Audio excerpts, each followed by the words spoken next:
Hello everyone, and welcome back to Royalty Now Studios, where we recreate famous figures from the past and talk about their history. Today we're talking about Nzinga, the warrior ruler of Ndongo and Matamba. She lived during the early 17th century, a time of massive upheaval and colonization in Africa.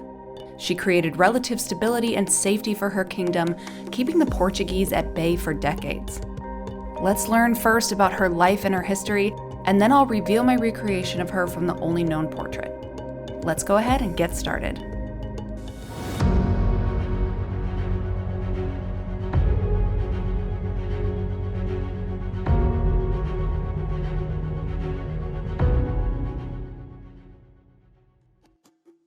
Just a quick note before we dive in, there is unfortunately a lack of good imagery for telling Nzinga's story.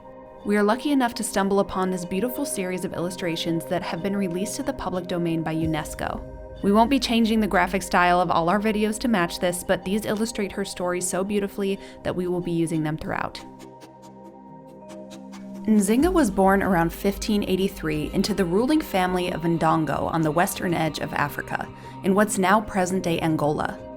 She was born with the umbilical cord wrapping around her neck, something really scary to us now, but to the Mbundu people it was seen as a sign that she would be special or blessed. So let's set the scene in history a bit. By the time of Nzinga's birth, the Mbundu people already had a long and troubled history with Portuguese slave traders, who had been raiding and trying to establish ground since the early 1500s. In 1576, the Portuguese established their base colony at Luanda, and it became the main hub for slaves being forcibly taken to Brazil. They really wanted access to the African interior to raid more slaves. This is a territory that they had never been able to get a foothold in before. And the kingdom of Ndongo stood in the way of that. Nzinga grew up with two sisters and a brother named Mbandi. She was something of the favorite child to her father, the king, and she learned a lot of skills from him that weren't really taught to girls at the time, like diplomacy, how to use a bow and arrow, and how to fight. She was also just very likable and had a charm and magnetism that people seemed to gravitate towards. In her youth, a captive Portuguese priest named Father Cavazzi also taught her how to write and speak Portuguese, something that would very much come in handy later on. Nzinga and her brother Mbandi did not have a great relationship. He began to resent her for being their father's favorite and for being smarter and stronger than he was. She didn't have much respect for him and honestly thought he was going to be a weak ruler someday.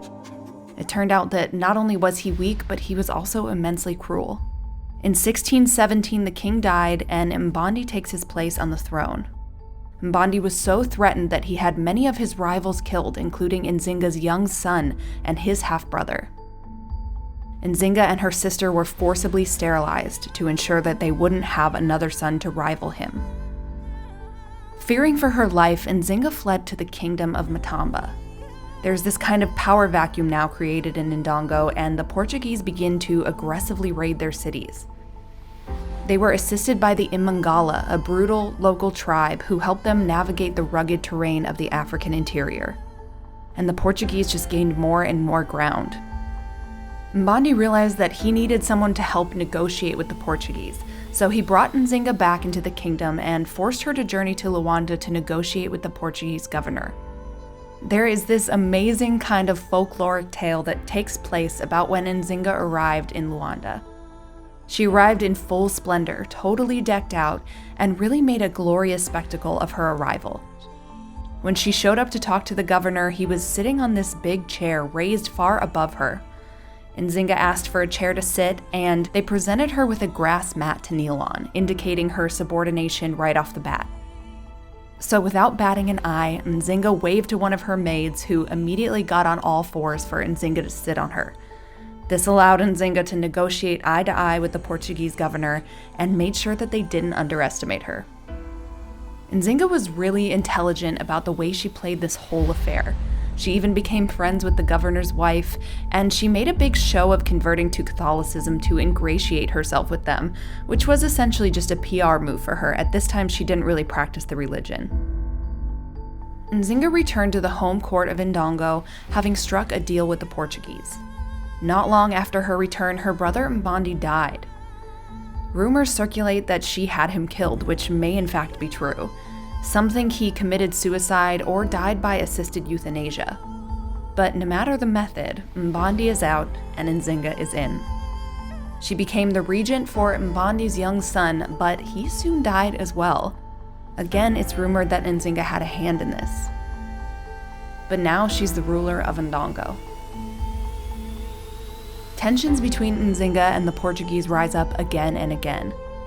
The Portuguese really had only seen Nzinga's good side, what she had chosen to show them. They began to consider her pliable, and they started to no longer honor the side of their agreements that they had made. They even wanted her to become a vassal of Portugal's king. Nzinga stopped paying tribute to the Portuguese, even allowing their escaped slaves safe haven in her territory. Nzinga and the Portuguese were enemies once again. Now, the Portuguese tried all sorts of tactics on her. They tried to divide her people's loyalties, saying a queen can't rule. They tried to install another king in her place. They smeared her name. They spread stories about how vicious she was and what terrible deeds she had committed. But somehow it all seemed to work in her favor. All of the legends just made her much more of a frightening and formidable enemy. Nzinga chose her allies wisely, at one point allying with the Imbangala people, and at one point the Dutch.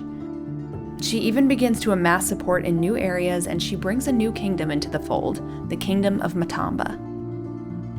Nzinga essentially engaged in open warfare against the Portuguese for 25 years to protect the African interior. It just shows you how long these hostilities went on. This was the theme of her life. Later in her rule, throughout the 1640s and 50s, she allowed Christianity to slowly come into her kingdom. She had converted to Catholicism all those years ago, but she never really practiced it. She used it as more of a diplomatic tool than anything. But her interest in it became more sincere throughout her life. She built churches in her kingdom and allowed missionaries to roam freely. She pursued Catholic allies in Europe and even corresponded with Pope Alexander VII in 1661, who praised her efforts to make Ndongo and Matamba Christian nations. This interest in religion finally opened the door to peace with Portugal. Portugal was tired of having to fight this expensive and ongoing fight against Nzinga, and they began peace negotiations in 1651.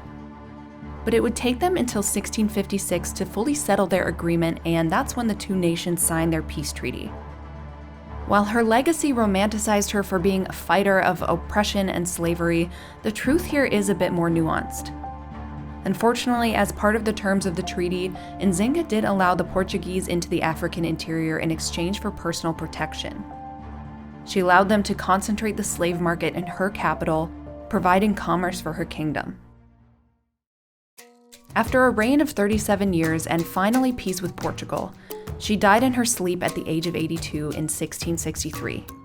She was buried with arrows in her hand and a bow slung over her shoulder, a final symbol of how hard she worked to keep the invaders at bay. Unfortunately, after her death, Ndongo and Matamba are absorbed by the Portuguese less than a decade later, showing that she really was the one holding down this fort of Western Africa. Nzinga continues to be an Angolan hero to this day.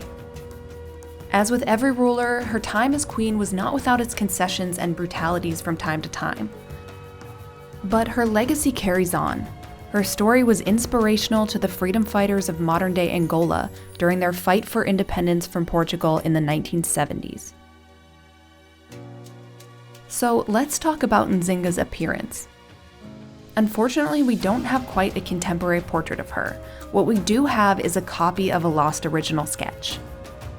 This portrait is a version made by a French lithographer in the 1800s. It's based on original drawings completed by Giovanni Cavazzi, the same priest that taught her Portuguese during his travels to Portuguese Angola. There are a couple of different versions of this image, and I won't lie, if you look at the other sketches by Cavazzi, they are maybe not the most impressive. I discovered some quirks that made it especially difficult to work from. It's hard to tell if this is just due to it being kind of a copy of a copy.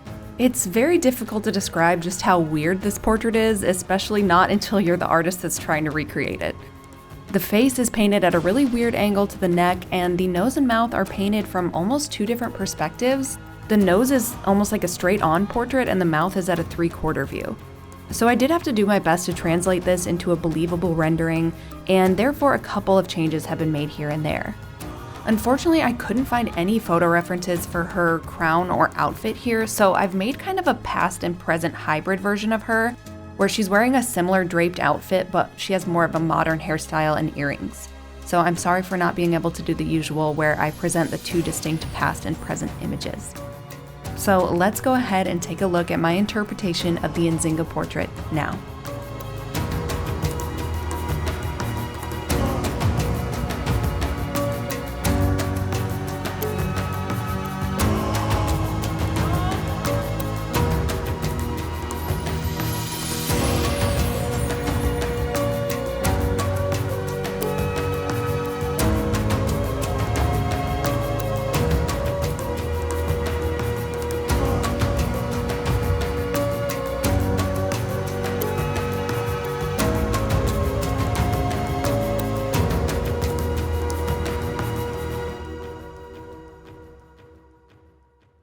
Thank you all so much for watching. Nzinga was such a fascinating queen for me to learn about. Let me know what you think of the recreation and the history in the comments below, and we will see you all for the next video.